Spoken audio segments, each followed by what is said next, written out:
What's the attitude like on the defense after a good performance against the number 12 team?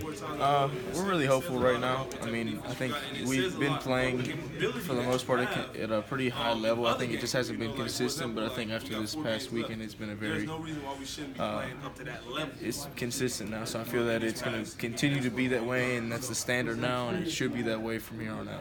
A lot of guys are hurt. A lot of guys are ruled out already. Is it hard when not everybody's practicing, or not everybody's going to play? No, because I mean, at the end of the day, everybody's here for a reason. Everybody's here because they can play. So I think it's the next guy up, and there's going to be guys that haven't played as much, but you got to play at some point. So you got to start now. Yeah, it can be frustrating sometimes because maybe you aren't as comfortable with them on the field, but you got to trust the man next to you and just go on with it. Shea, you talk about setting the standard. Post-game, Reese had said that going into practice, into that Baylor game, practice had a different mentality for this defense. I guess what changed for you guys next week, and how can you keep that moving forward?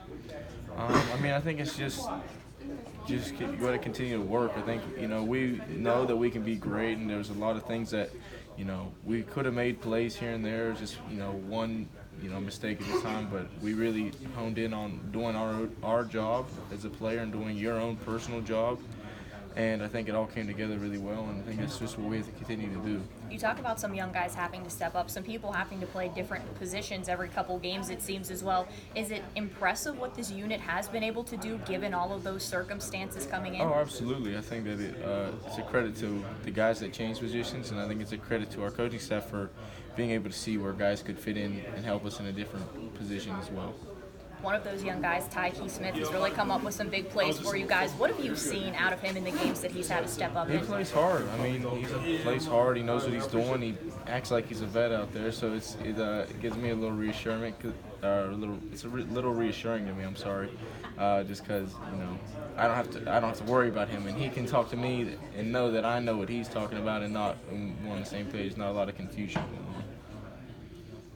A disruptive performance for the defensive line as well. What have you seen out of the Stills brothers and Reese up there, especially last week making those big plays?